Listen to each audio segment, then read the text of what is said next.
ไปยืนกลางไปยืนกลางแดดแล้วก็บอกว่าจะได้วิตามินอันนี้มันก็ไม่ได้มันก็ต้องประมาณสักเดี๋ยวเนี้ยประมาณสัก9 โมง10 โมง10 โมงถึง11 โมงนี้ยังพอได้อยู่9 ถึง 11นี้พอได้อยู่ให้มันแสงมันไม่แรงเท่าไหร่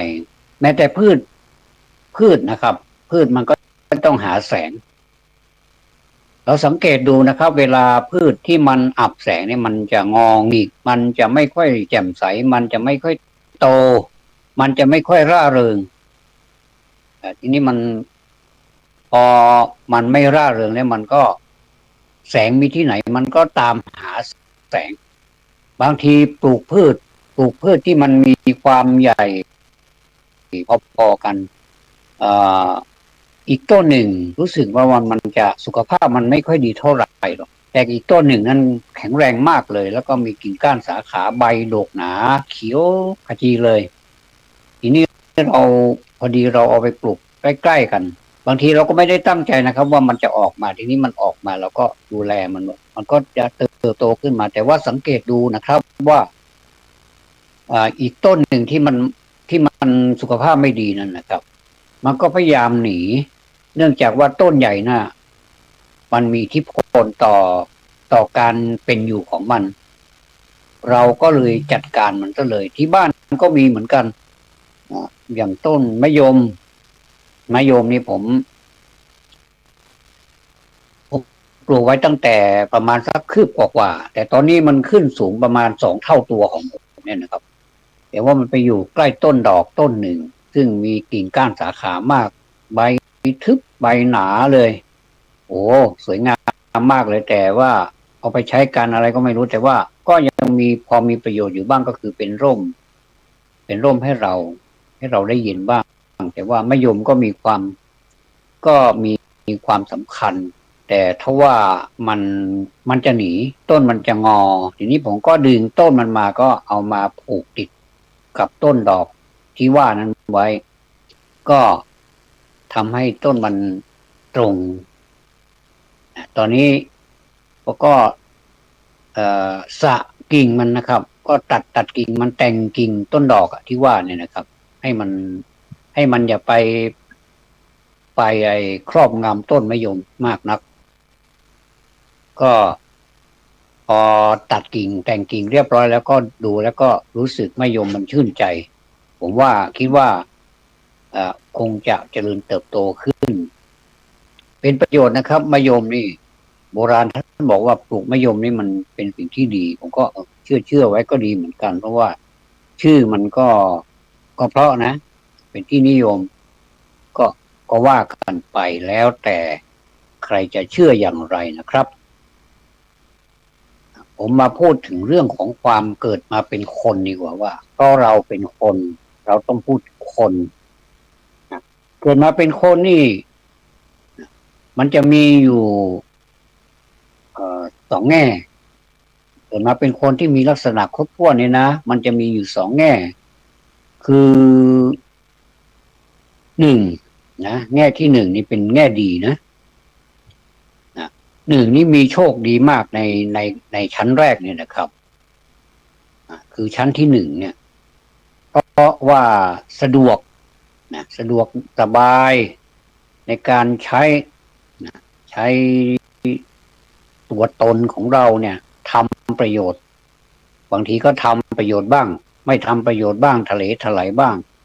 ก็เรื่องของแต่ละคนนี่ถ้าว่าหากว่าเรามีความเคารพนับถือตัวเองนะนี่พูดถึงในกรณีที่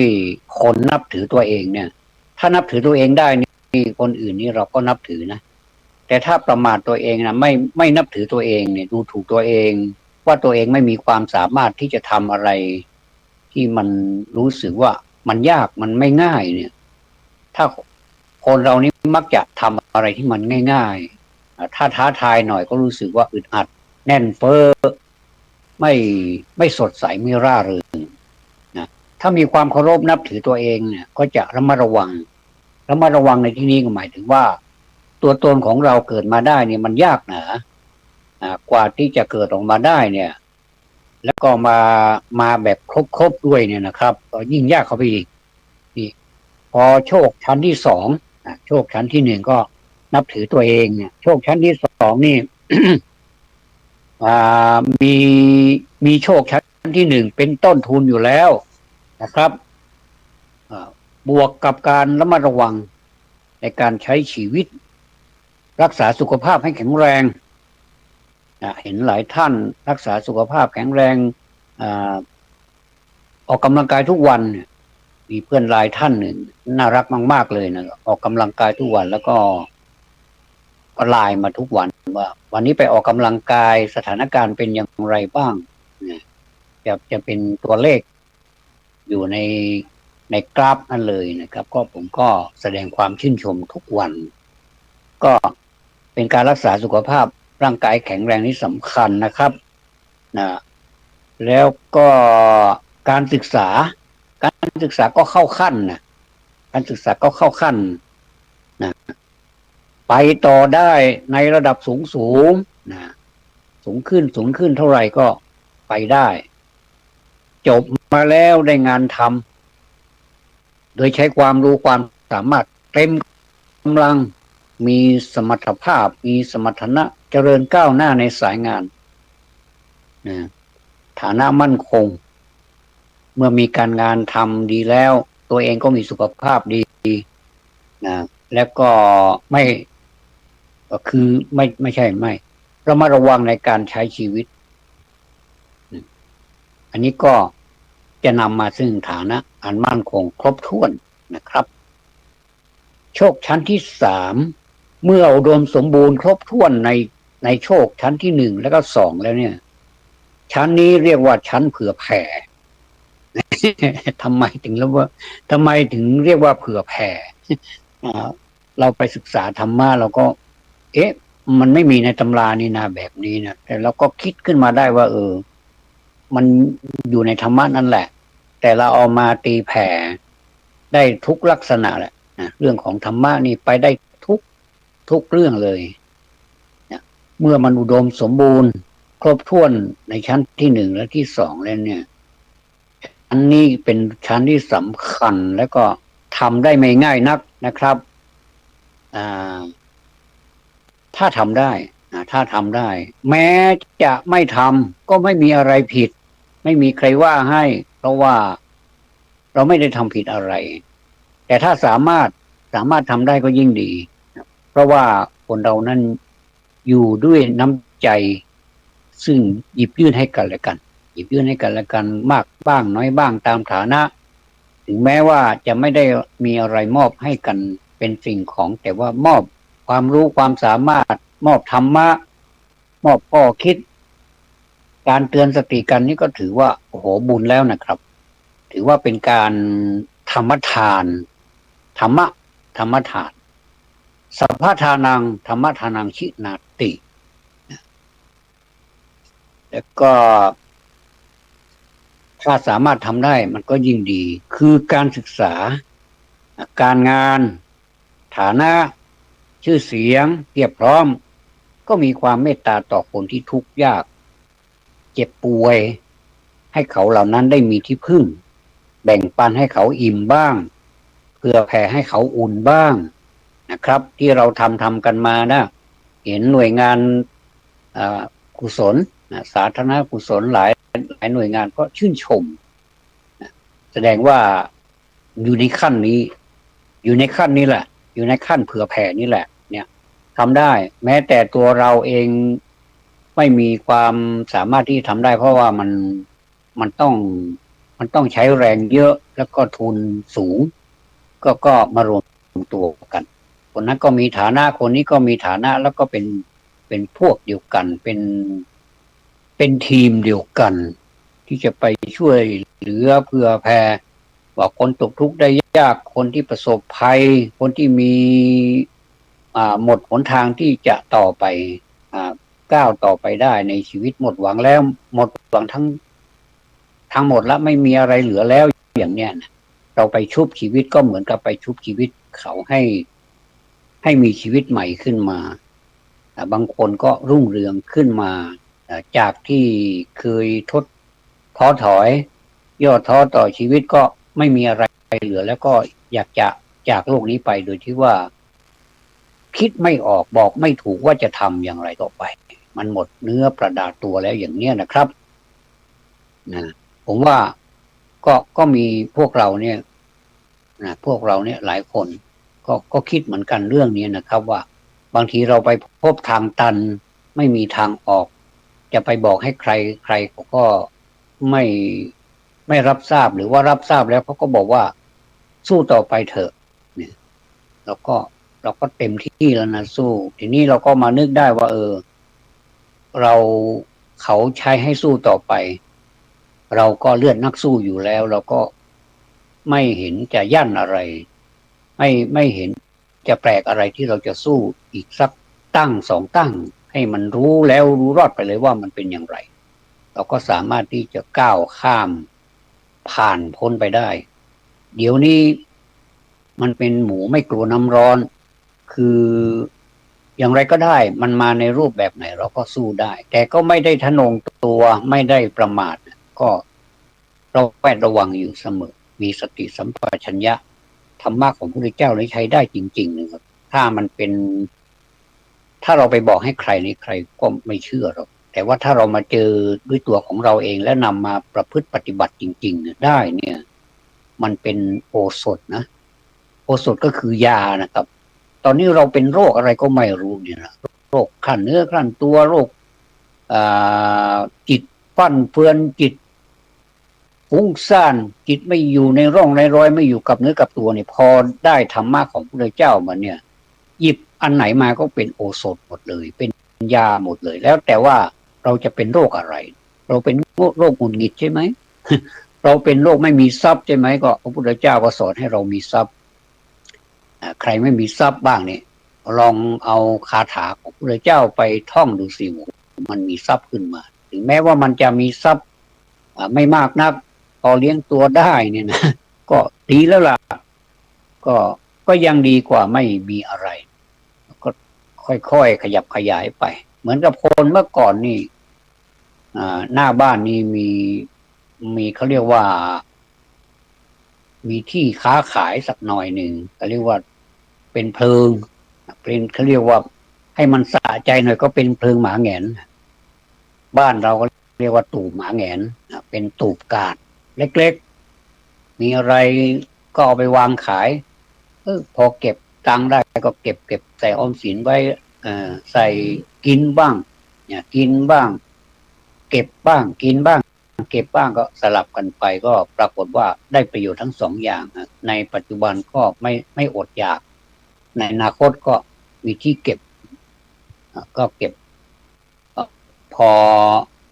อทุบออมสินมานี่มันได้เยอะก็เลยเป็นลงทุนที่มากกว่านั้นก็ขยับขยายร้านค้ากลายเป็นร้านใหญ่ไปเลยก็มีแล้วก็ดูสิดูท่านที่เป็นเศรษฐีทั้งหลายเนี่ยเขาทำเขาก็อาศัยหัวใจเศรษฐีเนี่ยทั้งที่บางทีก็ไม่ได้รู้ความหมายหรอกว่าหัวใจเศรษฐีมันมีอะไรบ้างเราพูดถึงหัวใจเศรษฐีแล้วตาวาวเลยว่าโอ้มันเป็นคาถาอะไรนี่อยากจะบูชานักแท้ที่จริงมันไม่ใช่คาถาอะไรหรอกมันเป็นธรรมะของพระพุทธเจ้าแล้วเราไม่ต้องไปสวดไปอะไรไปอ้อนวอนอะไรท่านบอกว่าให้เราทำเป็นข้อนะเป็นข้อแล้วมันก็จะได้ตามที่เราทำนั่นแหละเราทำ4 ข้อนะมันมี4 บทด้วยกันนะเราทำ4 ข้อให้ครบโอ้โหสุดยอดเลย จะเรียนจะทำงานจะทำอะไรเนี่ยมันสบายมากเลยนะสบายมากมันก็สำเร็จหมดนะนอกจากว่าเราจะทิ้งกลางคันซะก่อนว่าโอ้คาถาพระพุทธเจ้ามันยากจริงๆนะอย่างเงี้ยนะแต่ความจริงแล้วถ้าเราได้มาในของที่มันยากเนี่ยพอได้มาแล้วมันชื่นใจนะเหมือนกับเราเห็นพระที่ไปสอบบาลีได้เนี่ยเมื่อก่อนก็เป็นพระลูกพระหลานของเรานี่แหละนะเขาก็เรียนเหมือนเรา เรียนเหมือนกันเนี่ยผมก็เรียนเหมือนกันแต่มันปัญญามันไม่เท่ากันนะแต่ว่าก็ยังเรียนอยู่นะเรียนเพื่อให้มันรู้มันจะได้วุฒิอะไรไม่ได้วุฒิอะไรก็ตามแต่ว่ามันก็ขอให้มันได้รู้ เราได้รู้ว่าคำศัพท์นี้มันแปลว่าอะไรเราสามารถที่จะเอามาอธิบายได้ถูกไม่ใช่ว่าอธิบายไปเรื่อยศัพท์นี้อธิบายเป็นอย่างนี้ แต่ว่ามันไม่ใช่มันอาจจะแปลอีกอย่างหนึ่งก็ได้แต่ว่าอย่างบาลีเนี่ยนะครับบาลีนี่เรียนยากจริงๆนะเห็นแต่ละท่านที่ได้โอ้ผมชื่นชมเลยล่ะนะส่วนตัวนี่ชื่นชมมากๆบูชานับถือเคารพนับถือทุกท่านเลยนะไม่ว่าจะเป็นพระไม่ว่าจะเป็นโยมโยมเขาก็สอบได้นะเห็นเป็นโยมเนี่ยนะมันก็ไม่ใช่ว่าเรื่องบาลีนี่เรื่องนักธรรมนี่เป็นเรื่องของพระไม่ใช่เป็นเรื่องของโยมทั้งหมดแหละพุทธบริษัทสี่เนี่ยนะใครอย่าว่าเรื่องของการเรียนนี่เป็นของพระเรานี่มัวแต่ทำมาหากินเนี่ยผมก็ทำมาหากินเหมือนกันแต่ผมก็เรียนเชิญเถอะผมว่าเรียนเถอะครับเชิญเลยนะครับมันมีหนังสือหนังหามีตำรับตำรามีสำนักเรียนอยู่ไปขอเรียนก็ได้เวลาของเราก็ให้มันว่างๆซะบ้างก็ดีถ้าเราอยู่บ้านมันว่างๆมากนี่มันก็ฟุ้งซ่านเหมือนกันนะคิดแต่เรื่องทำมาหากินเราก็เอาจิตนี้น้อมไปส่วนหนึ่งแล้วน้อมไปหาพระธรรมเป็นของเรื่องการเรียนธรรมะการเรียนบาลีอะไรบ้างมันก็จะเป็นประโยชน์ต่อเรานะอันนี้เป็นเรื่องของส่วนตนส่วนบุคคลแต่ว่าถ้าเราเรียนไปแล้วเราไปเผยแผ่ให้คนอื่นรู้อีกเนี่ยมันก็เป็นบุญกุศลนะท่านไม่ใช่ว่ามันจะทำแล้วมันจะมันเปล่าประโยชน์ไม่ใช่นะเขาบางทีเขาไปไม่ได้เหมือนกับผมไปไม่ได้เนี่ยพอผมเข้าหาหลวงพ่อผู้มีเมตตาเนี่ยไม่ว่าหลวงพ่อท่านไหนพระอาจารย์ท่านไหนก็ตามเนี่ยท่านก็จะเตือนเราว่าอย่าประมาทนะชีวิตถ้าเรียนได้เรียนไหมก็เปิดตลอดเวลาประตูวัดเปิดตลอดเวลานะจะเรียนเมื่อไหร่ก็พร้อมที่จะรับเป็นลูกศิษย์ลูกหาหรือว่าจะเรียนเองเวลามีปัญหาอะไรก็สอบถามได้ตลอดเวลาอย่างนี้เราไปพบหลวงพ่อแล้วเราก็ชื่นใจครูบาอาจารย์ของเราที่สอนเรามาเป็นบรรพชิตบ้างคฤหัสถ์บ้างท่านสอนเรามาเราก็จำเอาไว้ว่าท่านมีปฏิปทาแบบนี้ท่านมีความเป็นอยู่แบบนี้แล้วเราก็อัพเอามาปรากฏว่าใช้ได้นะ อะไรก็ตามนะถ้าเราต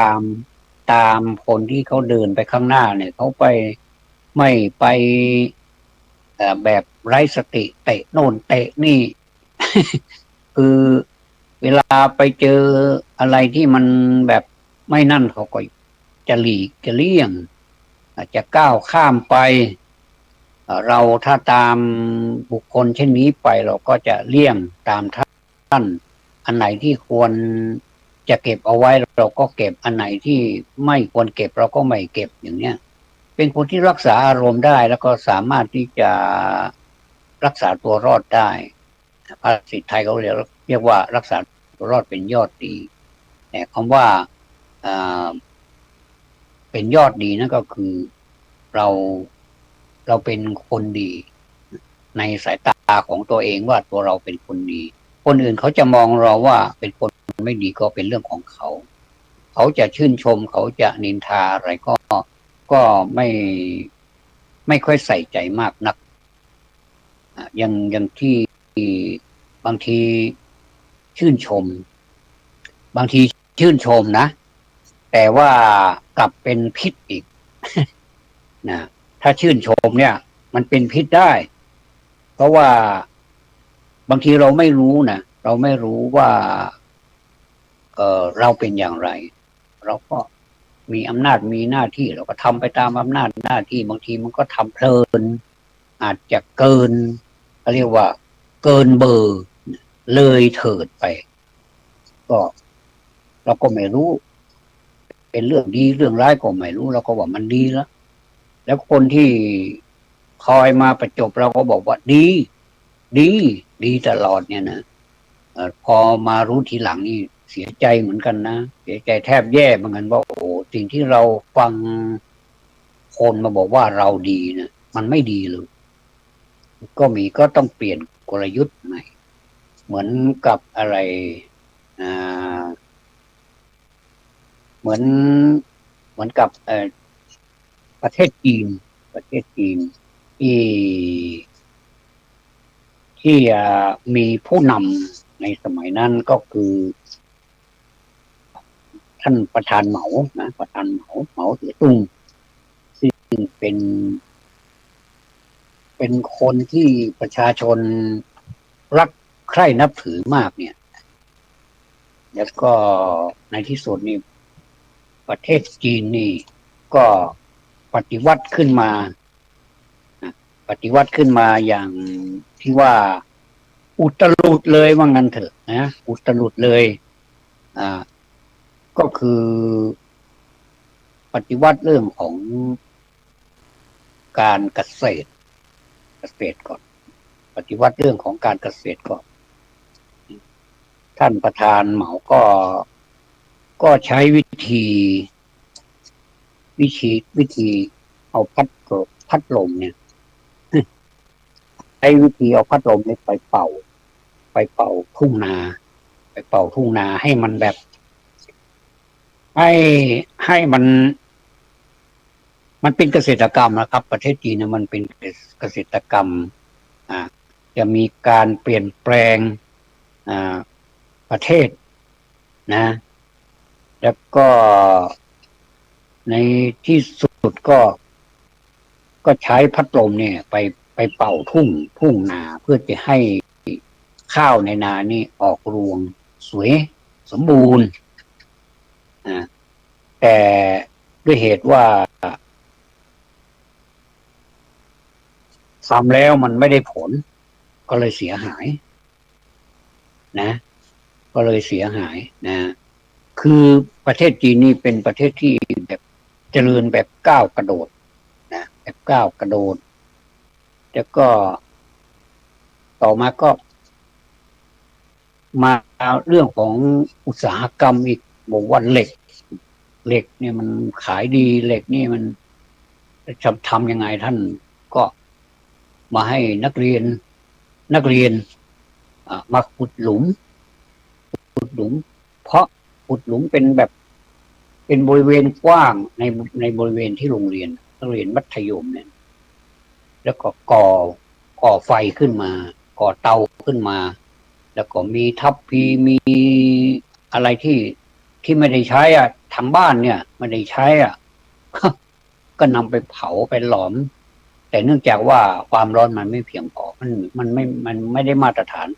ความคิดนี้ก็ล้มไปเป็นเหล็กที่มันพรุนไม่มีคุณภาพนี่ก็ทั้งเอาพัดลมไปเป่าในทุ่งนาแล้วก็ไม่ได้ประโยชน์แล้วก็สูญเสียไปไม่ใช่น้อยเลยแล้วก็การเผาเหล็กก็ไม่ได้ประโยชน์เสียหายนี่ทีนี้ทำไมรู้สึกข้องใจอยู่เหมือนกันว่าทำไมมีแต่ข่าวดีแล้วก็ท่านประธานเหมาก็เอะใจขึ้นมาเลยว่าทำไมมีแต่ข่าวดีจึงเริ่มส่งคนใกล้ชิดออกไปสืบข้อมูลแต่ยังไม่ทันได้เรื่องได้ราวกลับมาก็ปรากฏว่ารัฐมนตรีว่าการกระทรวงกลาโหมจอมพลเผิงเต๋อไหวซึ่งเคยเคียงบ่าเคียงไหลร่วมรบกันมาเนี่ยได้เขียนจดหมาย10,000 ตัวอักษรคนสมัยนั้นนี่เขียนเป็นจดหมายจริงๆนะครับไม่มีอิเล็กทรอนิกส์ไม่มีการใช้คอมพิวเตอร์เหมือนสมัยนี้ใช้เขียนเลย10,000 ตัวถึงประธานเหมาด้วยสำนวนทหารตรงไปตรงมาว่าท่านประธานาธิบดีท่านประธานนี่ไม่ใช่ประธานาธิบดีท่านประธานกำลังทำให้ประเทศล่มจมเนี่ยข้อความรุนแรงเช่นนี้เนี่ยทำให้เหมาเจ๋อตุงรับไม่ได้เพราะว่าหลังจากรวมประเทศจีนสำเร็จแล้วก็ได้ขึ้นมาเป็นประธานของประเทศตลอด10 ปีมานี่มีแต่คำชื่นชมเหมาเจ๋อตุงจึงยิ่งเกิดทิฐิมานะเดินหน้าสู้ต่ออันนี้คำชื่นชมเนี่ยแหละก็เป็นประมาทเหมือนกันนะค ำชื่นชมเนี่ยใครมาชื่นชมเราแล้วมายกย่องเราเนี่ยบางทีมันก็มันเหมือนกับเป็นพิษเหมือนกันแต่ว่ามันเหมือนกับอะไรอะไรที่มันหวานที่มันหวานเราชอบทานกันนักนะมันก็อร่อยนะขนมถ้าไม่หวานจืดๆเดี๋ยวจะเติมน้ำตาลกินก๋วยเตี๋ยวเนี่ยโอ้มันต้อง3 รสเนี่ยหวานเปรี้ยวเผ็ดแล้วก็เค็มมีต่างหากมันต้องครบรสบางทีก็ใส่เข้าไปเลยมันก็เหมือนกับไปโกรธใครมาเหมือนกับทำอะไรที่มันท้าทายหรือว่าแบบพยอกทำแบบอะไรคืออยากจะให้รู้ว่าเราเป็นคนที่แบบเรียกว่าใครมาหยามใครมาว่าเรานี่ไม่ได้เนี่ยก็คือเขาเรียกว่าอะไรครับเขาเรียกว่าทำแบบอะไรนะเป็นภาษานะเรียกว่าไม่ได้เลยใช้ไม่เอาไม่ยอมรับเนี่ยนะประธานเหมาก็เหมือนกันก็โจเอินไหลนายกรัฐมนตรีเติ้งเสี่ยวผิงซึ่งเป็นเลขาธิการพรรคคอมมิวนิสต์ในสมัยนั้นและเผิงเต๋อไหวนี่จึงได้แต่ปลอบใจกันเองว่าไม่เป็นไรหรอกเวลาอยู่ข้างเราคือยิ่งเวลาผ่านไปก็จะยิ่งพิสูจน์ว่าสิ่งที่ท่านประธานเหมานั้นทำนั้นมันไม่ถูกต้องครับอันนี้ผมก็เอามาเล่าแค่นี้ก่อนว่าอันนี้ก็ดูมาจากหนังสือของท่านพระมหาสมชายฐานวุโธครับก็นำมาเล่ากันพอหอมปากหอมคอก่อนครับว่าเราฟังอะไรก็ต้องฟังให้รอบๆอย่าไปคิดอย่าไปพึ่งด่วนสรุปนะอย่าไปด่วนสรุปว่าอันนี้แหละใช่เลยพอได้ข่าวปุ๊บเชื่อปั๊บเลยอย่างเนี้ยนะเราไม่มีปัญญาก็พญาไม้ท่านก็บอกว่าดูหนังอย่าไปเชียร์พระเอกเราชอบเชียร์พระเอกพอเห็นผู้ร้ายปุ๊บนะตัวโกงปุ๊บเนี่ยเราจะเกลียดกันทั้งบ้านทั้งเมืองเลยบอกว่าอยากจะเอาไอ้นี่ให้มันคามือไปเลยเนี่ยคือแบบยังไงใส่อารมณ์มากๆเลยไอ้ที่แสดงในหนังก็ไม่รู้อะไรหรอกเราจะไปว่าอะไรเนี่ยแต่เขาก็ได้รับตังค์ไปแล้วเขาก็ได้รับตังค์ไปแล้วแสดงหนังเขาก็ได้รับค่าจ้างไปแล้วแต่เรามาเป็นทุกข์อยู่เนี่ยว่าเราเชียร์แต่พระเอกนะแล้วก็ไม่เชียร์ผู้ร้ายด้วยไม่เชียร์พระเอกแล้วก็ไม่เชียร์ผู้ร้ายดูไปตามเรื่องตามราวตามเหตุตามผลว่าใครทำดีก็ถือว่าเขาได้ดีไปเราก็เห็นแล้วเห็นด้วยตาแต่ว่าตอนที่ทำเนี่ยทำได้ประโยชน์ไหมถ้าทำไม่ได้ประโยชน์เราก็ไม่โอเคนะถ้าทำมีประโยชน์แล้วก็ยิ่งสมัยนี้การทำอะไรนี่มันมีสื่อเยอะมันมีการเก็บภาพอะไรไว้ตลอดเลยนะไม่ว่าจะเป็นงานอะไรก็ตามเนี่ยเขาจะเก็บภาพไว้ก็เป็นเรื่องที่ดีเพราะว่าเราสามารถที่จะไปดูได้ว่าสมัยนั้นเราทำอะไรบ้างสมัยนั้นเราทำอะไรบ้างดีไหมประสบความสำเร็จหรือเปล่าหรือว่าเราทำไปแล้วมันเกิดโทษแทนที่จะมีประโยชน์ไม่มีประโยชน์อย่างเงี้ยบางทีเวลาเนี่ยนะมันก็มันเป็นแค่เครื่องพิสูจน์ว่าที่ทำไปเนี่ยมันได้ประโยชน์แค่ไหนแต่ว่าก็ไม่ได้อยู่ที่คนพูดนะบางทีคนพูดว่าทำดีแล้วล่ะอย่างนี้ละดีแล้วนะเขาก็ตกลงเลยเหมือนกับว่ารู้อะไรมาว่าเขาทำอย่างนั้นปุ๊บเลยยินดีเลยแสดงความยินดีก่อนเลยยังไม่ได้รู้เลยว่าผลงานมันดีอย่างไรแต่ถ้าเห็นเป็นผลงานจริงๆอย่างกับคนที่เขามีพระมาสอนมีพระมาเทศถ้าเทศดีนะแต่คนฟังก็ฟังนะแล้วก็มาตัดสินอีกว่าเขาฟังไปแล้วเขาฟังจริงหรือเปล่าฟังแล้วไปปฏิบัติตามไหมเนี่ยถ้าได้แต่ฟังเก็บภาพเอาละโหรู้สึกว่าเหมือนจะฟังแต่ไม่รับไปพิจารณาไม่ได้ต่อยอดอะไรเลยนี่ก็ได้แต่ฟังเขาเรียกว่าสักแต่ว่าฟังมีหูก็ฟังก็ เรื่องของคนฟังก็ไม่รู้จะทำอย่างไรมันก็ฟังแค่นั้นก็ไม่รู้จะพูดยังไงแต่อีกคนหนึ่งฟังและนำไปขยายผลมักจะมีปัญหาอยู่เรื่อยเลยว่าโอ้คำนี้มันเป็นอะไรยังไงเนี่ยท่านเขาก็จะเขียนเอาไว้บันทึกเอาไว้ว่าเวลามีพระมาเทศน์อีกนะหรือว่าเป็นการปาฐกถาหรือว่าเป็นการอบรมอะไรสักอย่างเนี่ยมันมีหลายๆอย่างในหลายโอกาสเนี่ยนะครับก็จะถามว่าใครมีปัญหาอะไรบ้างในการปฏิบัติสิ่งที่อาตมามอบไปให้เนี่ยคราวที่แล้วอาตมามอบธรรมะไป2 ข้อเนี่ยใครมีปัญหาอะไรบ้างเนี่ยพากันเงียบหมดแสดงว่าทุกคนนี่ไปปฏิบัติดีแล้วใช่ไหมความจริงไม่เลยคนไปคนมาไม่มีใครเอาไปปฏิบัติเลยนะพอมีคนมากเข้าก็ยังมีคน2 คนนะที่ชอบถามคนอื่นเขาก็มองแต่ดันไปนั่งข้างหน้าด้วยคนข้างหลังก็พากันบอกว่าหมั่นไส้คนนี้ทำไมปัญหาเยอะนะรู้ไหมว่านั่นแหละคือการปฏิบัติธรรมหรือว่าการติดต่อยอดของเขาผู้ที่ได้ร่วมปฏิบัติเนี่ยไม่โอเคด้วยนะนอกจากไม่โอเคแล้วก็ยังไปว่าให้เขาอีกบอกว่าเรื่องมากอะไรเนี่ยแต่ความจริงเขาก็อยู่ในระเบียบนะเป็นสิ่งที่ควรถามว่าธรรมะข้อนี้มันมีอะไรมันมีข้อดีข้อเสียอย่างไรเราปฏิบัติอย่างไรให้มันได้อย่างที่พระคุณเจ้าท่านได้พูดมาเนี่ยอย่างเนี้ยเป็นคำถามที่น่าสนใจนะแล้วคนที่ร่วมประชุมกันน่ะมีตั้งหลายมีตั้งเยอะแยะไปหมดแต่ทำไมมีแค่คน2 คนนะที่ถามปัญหาถามก็ไม่ได้ถามเรื่องไร้สาระอะไรสักหน่อยเป็นการถามที่ว่าเป็นการต่อยอดเป็นการประเทืองปัญญาอันนี้ก็เรียกว่าเป็นปริยัตินะในส่วนของปริยัติไปก่อน ส่วนการปฏิบัตินั้นเอาหยิบเอาปริยัติอะไรมาปฏิบัติเพื่อความไม่หลงของเราไงคือถ้าเราปฏิบัติไปเรื่อยไม่รู้จักหัวข้อไม่รู้จักความหมายมันก็ปฏิบัติอย่างนั้นแหละเหมือนเรากินข้าวกินไปอย่างนั้นแหละทั้งที่ไม่รู้รสชาติอะไรหรอกให้มันอิ่มเองแหละจะอร่อยไม่อร่อยไม่รู้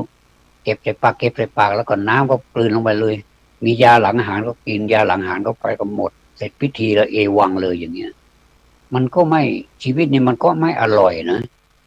มันต้องอร่อยทั้งรสชาติเพราะว่าคนเรานี่ยอมรับว่ามันติดในรสชาตินะกินอะไรมันต้องกินให้มันอร่อยแต่ว่าถ้ากินมากเกินไปก็อึดอัดเหมือนกันนะอึดอัดแน่นเฟ้อเหมือนกับเราธรรมะเรามารับมาเยอะๆนี่งงนะใครอย่าคิดว่าโอ้ธรรมะวันนี้พระคุณเจ้าให้มา10 ข้อเลยนะขอถามทีเถอะว่าใครได้มาทั้ง10 ข้อเนี่ยโอ้จะชื่นชมเลยนะอนุโมทนาเลยนะมันไม่ได้ทั้ง10 ข้อหรอกเพียงแต่ว่าเราจดเอาไว้แล้วก็ปฏิบัติไปทีละข้อข้อนี้มันเกี่ยวสมมติว่าอย่างข้อ 1เนี่ยพอข้อ 1เสร็จข้อ 2มันไปเกี่ยวเนื่องกับข้อ 1ด้วยนะข้อ 3ก็เกี่ยวเนื่องกับข้อ 2ข้อ 1ข้อ 4ก็เกี่ยวเนื่องกับข้อ 3ข้อ 2ข้อ 1มันเกี่ยวเนื่องกันพันกันไปหมดอย่างเนี้ยแต่ทีนี้เราก็เรามาดูแล้วมันเป็นภาษาบาลีเราก็เลยว่าทำไมมันยากอยู่แล้วนะแล้วทำไมต้องมีภาษาบาลีด้วยอย่างเงี้ยเพราะเราไม่ได้สนใจเราไม่ได้ไปเรียนอย่างเนี้ยเราก็เป็นชาวพุทธนี่เราก็เสียเปรียบดิเขาเรียนเราก็เรียน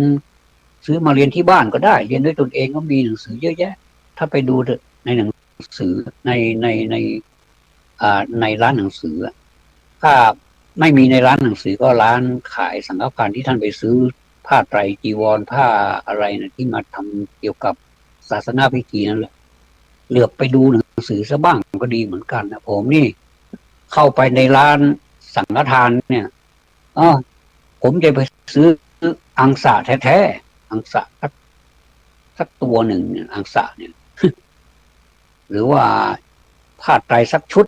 หนึ่งเอาไปทำบุญเนี่ยแต่ตาผมเนี่ยมันก็เหลือไปเห็นหนังสือก็อดซื้อหนังสือไม่ได้ก็ซื้อมาเล่มหนึ่งเป็นคนชอบซื้อหนังสือแต่ว่าถามว่ามันได้อะไรไหมได้มากๆเลยนะครับหนังสือหนังหาเนี่ยนะแล้วถ้าเราได้อ่านมันเนี่ย รู้สึกมันสอนอะไรเหมือนกับครูที่ยืนอยู่ข้างหน้าเราเนี่ยท่านสอนเราท่านสอนเราท่านเมตตาเรานะบางทีก็ด่าเราว่าเรานี่เป็นคนโง่งมเราก็ยอมรับว่าเราเป็นคนโง่งมจริงๆงุ่มง่ามโง่งมโง่เขลามานานแล้วล่ะทีนี้หนังสือเมื่อหนังสือผู้เขียนเนี่ยแต่งเนี่ยท่านไม่ได้มีเจตนาด่าเราหรอกแต่ว่าด่าความโง่เง่าของเราต่างหากเหมือนคนที่สอนน่ะถ้าไม่ได้ด่าเรานะตัวตนเราไม่มีหรอกต้องเข้าใจนะครับว่าตัวตนของเราจริงๆมันไม่มีที่ไหนอ่ะท่านด่าความโง่ความโง่เขลาของเราความหลงความโลภความโกรธความหลงเนี่ยท่านด่าเราหนังสือก็เหมือนกันใครที่แต่งหนังสือแบบว่าด่าเยอะๆเนี่ยอันเนี้ยคนนี่ดูแล้วไม่อยากจะอ่านหรอกพออ่านเข้าไปปุ๊บนี่ด่าเราทันทีเลยอย่างเนี้ยไปเข้าใจอย่างนั้นแต่ผมพอเห็นหนังสือแบบดุเด็ดเผ็ดมันแบบนี้ผมชอบอ่านเลยผมชอบอ่านเลยนะครับแล้วก็รู้สึกว่าตัวเองนี่โง่จริงๆเราจะทำอย่างไรให้ฉลาดและมันก็มีเหมือนกับมีทั้งน้ำตาลมีทั้งยาขมอยู่ในหนังสือเล่มเดียวกันบางทีก็หนังสือบางเล่มก็จะมีน้ำตาลไปหมดเลยก็จะหวานทั้งเล่มเลยแจ๋วแหววแต่ว่าหนังสือบางเล่มก็จะมีขมบางเล่มก็จะมีทั้งหวานทั้งขมผู้ที่มีความเฉลียวฉลาดในการแต่งหนังสือเนี่ยท่านจะมีทั้งหวานทั้งขมและมีการสารภาพตัวเองว่าตัวเองก็ไม่ได้ฉลาดอะไรมากนักผมเห็นแล้ว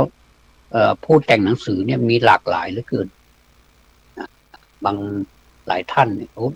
ฉลาดนะครับคนที่แต่งหนังสือได้นี่ไม่ใช่ธรรมดานะครับผมจะแต่งสักเล่มนี้ผมยังแต่งไม่ได้เลยแต่ว่าผมก็เขียนไว้หลายเรื่องแล้วแต่ว่ารวบรวมไม่ได้สักทีเลยจะรวบรวมเรื่องของกลอนที่แต่งมาในสถานการณ์ต่างๆเช่นในวันวีรบุรุษของชาติเนี่ยวีรบุรุษของประเทศไทยเนี่ยอย่างสมเด็จพระนเรศวรมหาราชเนี่ยผมก็แต่งเจ้าตากสินมหาราชเนี่ยผมก็แต่งแต่ว่าจะเอามารวมเป็นเล่มใครจะอ่านไม่อ่านผมก็ไม่ทราบแต่ว่าอ่านแล้วก็พอใจที่ว่าตัวเองแต่งได้แต่จะเพราะหรือไม่เพราะนะจะไปเทียบกับคนที่เป็นนักกลอนมือวางอันดับหนึ่งนี้คงจะเป็นไปไม่ได้แต่ผมก็ชื่นชมยินดีในความแต่งของตัวเองว่าตัวเราก็พอไปได้นะอย่างเนี้ยถ้าเราแต่งนานไปเราแต่งทุกวันอะไรก็เป็นกลอนหมดเนี่ยเดี๋ยวมันก็กลอนมันก็พาไปเองเหมือนกับท่านนายพลพลตรีนเรศท่านนี้ก็พูดอะไรก็เป็นกลอนหมดเลยเก่งมากๆเลยเนี่ยเป็นปราชญ์รัตนโกสินทร์นะเนี่ยแล้วก็ใครอีกอาจารย์ปู่ศาสตราจารย์แสงจันทร์งามอย่างเนี้ยโอ้โหถ้าเป็นฝ่ายพระก็โอ้โหเยอะแยะเหลือเกินหลายรูปหลายองค์ที่มีความรู้ความสามารถทั้งแต่งกลอนทั้งเทศทั้งสารพัดเลยเนี่ยโอ้นักปราชญ์ในประเทศไทยเรานี่เยอะนะครับไม่ใช่ว่าเราจะไม่มีที่ว่าเราขาดนักปราชญ์เหล่านี้ไม่มีทุกยุคทุกสมัยมีแต่ว่าแต่ละสมัยก็เป็นไปตามแบบตามสถานการณ์ของบ้านเมืองในขณะที่บ้านเมืองมีความระสำระสายมีค่าศึกมีอะไรมากก็จะมีประเภทที่พระเถระนี่ให้กำลังใจทหารต่อสู้เพื่อเป็นการให้กำลังใจเขาแล้วก็จะได้ปกป้องประเทศชาติเอาไว้ได้อันนี้เราก็ไปดูอ่านประวัติศาสตร์ดูก็มีนะครับอันนี้ก็จะเป็นด้านของคาถาอาคมการขลังอะไรนี่ก็เป็นความเชื่อบางทีก็มีเรื่องเล่านะครับ ขออภัยนะครับมีทหารนี่อยู่ในสนามรบนี่โอ้นะก็คืออกสั่นขวัญแขวนนั่นนะจะว่ากลัวตายมันก็ใช่อ่ะนะว่าคนเราเนี่ยรักษาชีวิตไว้ก่อนเถอะแต่ว่าก็เพื่อหน้าที่นะทำไมเขาก็เรานั่นแหละเนี่ยก็เราไม่รู้จะทำยังไงเลยก็คว้าเอาเขียดเนี่ยเข้ามาใส่ในปากเอาไว้นะเพราะเขียดมันก็งงนะว่าทำไมมาอยู่ในที่แคบๆแบบนี้ก็งงดิ้นอยู่ในปากทหารนั่นก็รู้ถึง เราได้ของดีแล้วนะมันดิ้นอยู่ในปากนี่แสดงว่าของขึ้นก็สู้แค่แรกแล้วก็ชนะในที่สุดเนี่ยมารู้ทีหลังเอาเป็นเขียดอย่างนี้ก็มีเหมือนกันนะเล่ามาจะมีหรือเปล่าก็ไม่ทราบเมื่อกี้พูดว่าเราดูหนังเนี่ยก็ดูหนังให้เป็นหนังเถอะอย่าไปเอาอารมณ์อะไรไปใส่ให้มันมากมายเลยเพราะว่าอารมณ์ของเราเนี่ยถ้าเรารักเนี่ยนะถ้าเรารักพระเอกแต่เราไปเกลียดผู้ร้ายอย่างเนี้ยมันก็จะกลายเป็นอคติไปเลยก็คือ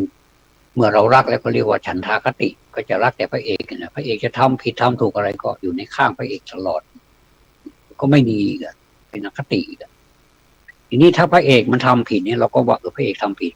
ควรที่จะถูกลงโทษตามกฎหมายอย่างเนี้ยอันนี้เขาเรียกว่าดูแล้วมีเหตุผลในขณะเดียวกันถ้าผู้ร้ายเนี่ยนะโอ้มันร้ายขนาดเลย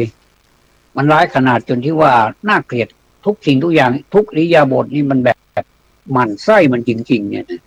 แต่เราก็อยากจะเข้าไปต่อยมันเหลือเกินอยากจะให้มันโค่มอยากจะให้มันคว่ำมันล้มเลยนะให้มันแบบตายคาหมัดของเราเลยเนี่ยนะคืออย่างเงี้ยคือว่าใส่อารมณ์แต่วันหนึ่งเนี่ยผู้ร้ายมันเกิดกลับใจขึ้นมาได้เนี่ยนะ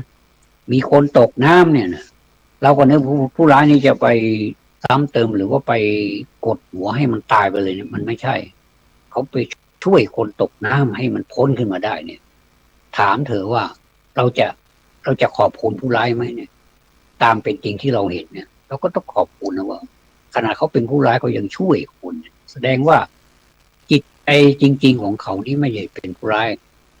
ใจจิตใจของเขานี่เป็นพระพัฒสอนเป็นจิตที่บริสุทธิ์นิสัยเลยนะแต่ทีนี้เหตุการณ์อะไรบางอย่างเนี่ยเพราะว่ามันเป็นเรื่องหนังนะมันก็แต่งขึ้นมาก็ตามคนแต่งนั่นแหละนะให้แสดงแบบนี้ผมก็แสดงแบบนี้มันจะผิดอะไรผมก็แสดงแล้วผมก็ได้ตังค์ผมมารับจ้างแสดงอย่างเงี้ยเราจะไปโกรธคนนั้นเนี่ยมันก็ไม่ถูกนะในเมื่อเขาไปช่วยคนตกน้ำเนี่ยเราเห็นว่าผู้ร้ายนี่ทำผิดไหมก็ไม่ได้ผิดอะไร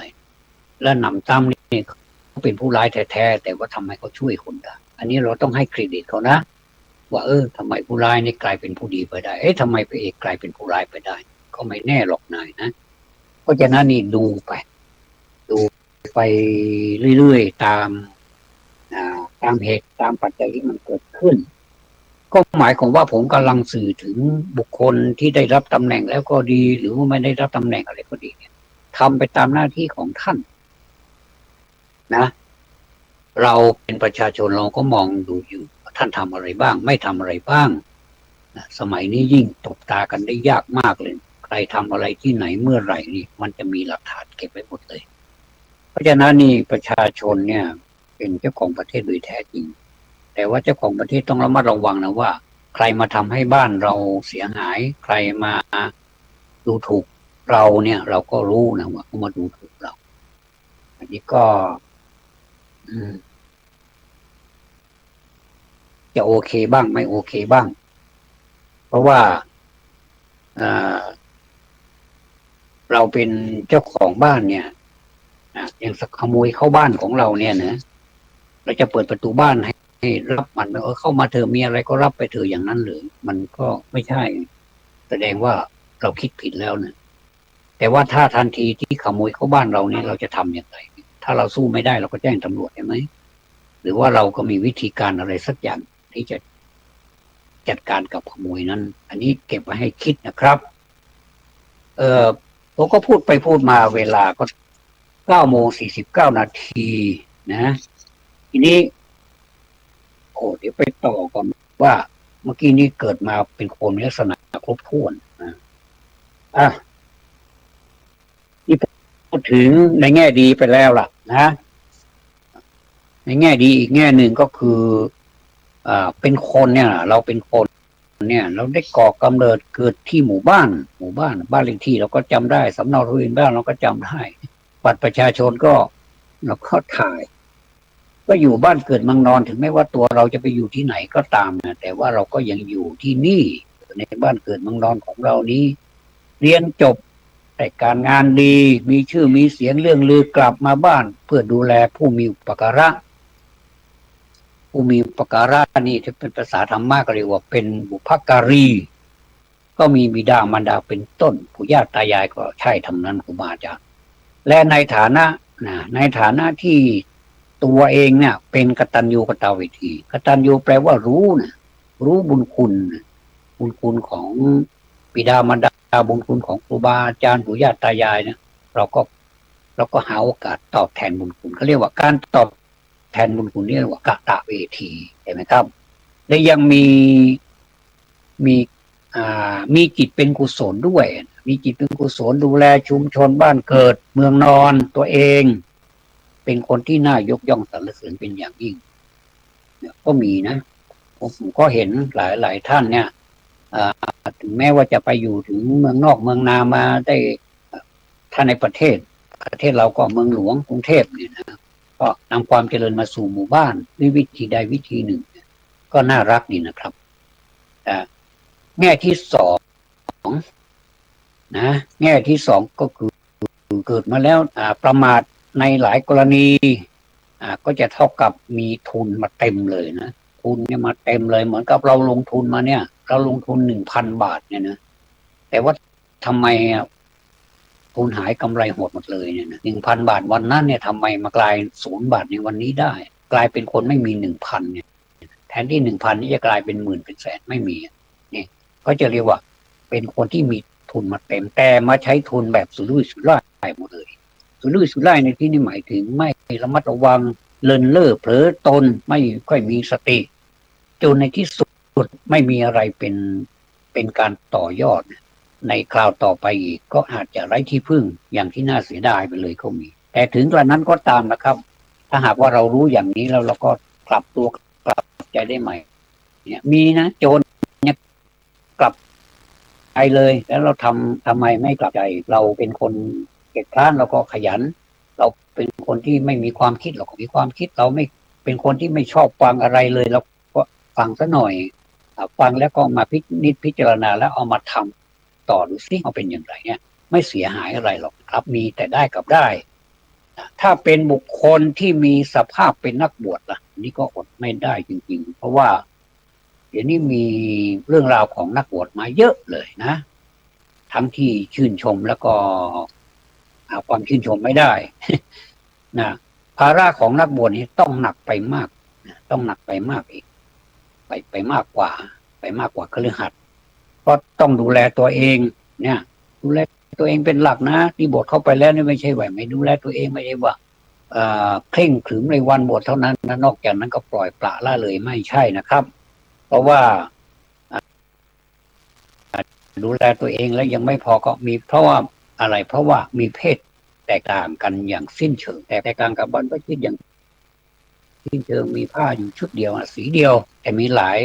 ลายชุดที่เปลี่ยนพูดถึงว่ามีผ้าอยู่สีเดียวเมื่อท่านเข้าไปบวชแล้วเนี่ยผมก็พูดผิดพูดถูกขออภัยเมื่อท่านเข้าไปบวชแล้วเนี่ยเรียนประสบความสำเร็จการปฏิบัติก็ดีอุตสาธุเพียบพร้อมแล้วมาเทศนาสั่งสอนประชาชนเนี่ยแม้จะไม่ได้เทศนาโดยตรงอย่างวัดประยุรวงศาวาสนี่เทศนาหรือว่าเทศนาโดยตรงถึงมีส่งถึงบ้านเลยตรงปกเลยอย่างเนี้ยก็ได้ประโยชน์นะแล้วก็เป็นประโยชน์ต่อคนเทศเองคนเทศเองก็ดีเสียงตัวเองเหมือนกับว่าสอนตัวเองบอกให้ทำอย่างนี้นะไปบอกให้คนอื่นทำอย่างนี้เร